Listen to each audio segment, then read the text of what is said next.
Welcome to Dr. Eitner's Super Reads. One book, 2 minutes, and 3 takeaways that you can apply to your classroom, school, or district. Let's get right to it. Here's Superintendent Eitner.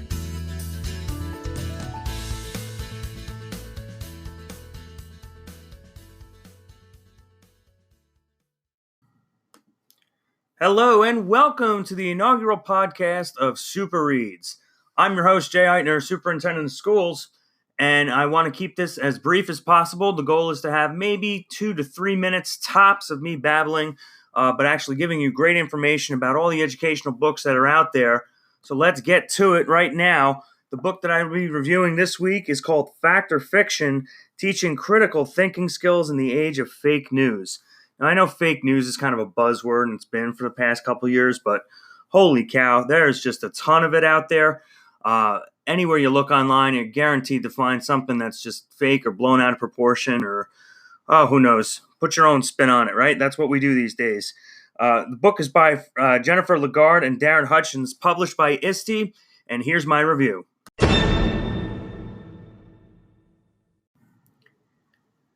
Fact or Fiction was published in 2018 with the goal of helping teachers navigate the seas of the internet insofar as what information is real and what isn't.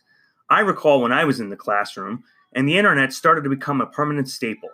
I was alarmed that students were simply Googling and writing down anything they found. Specifically, I remember the most popular site at the time was Wikipedia. For almost 3 years before every one of my assessments, at least one student would make a beeline to Wikipedia and use the site to help them answer in their study guide. After seeing a pattern, I started to access Wikipedia myself and deliberately changed the answers to something that is completely ridiculous to show the students that you can't trust everything you read online. For almost every class, it never failed.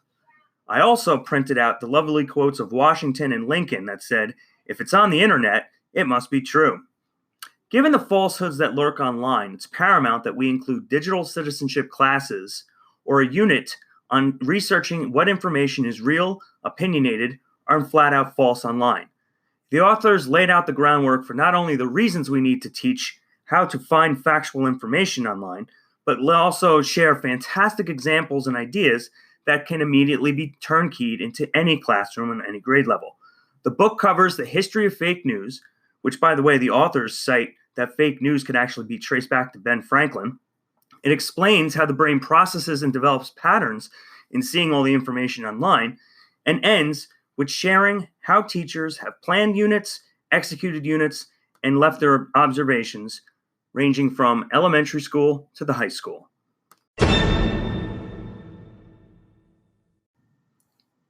All right, let's get into those 3 takeaways.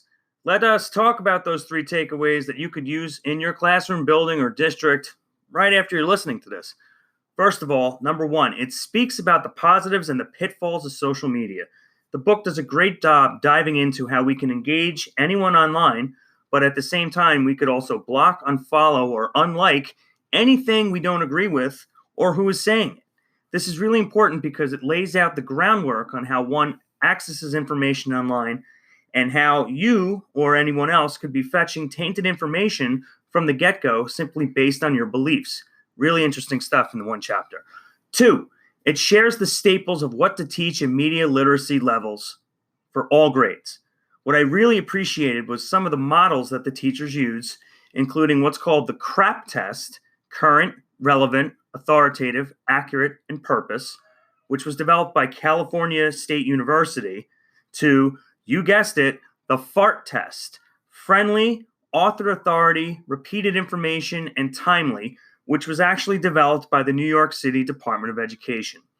Third thing that I love about this book, it is loaded with QR codes that go into lessons, posters, templates, and overall just websites on information on what is fact and what is fiction.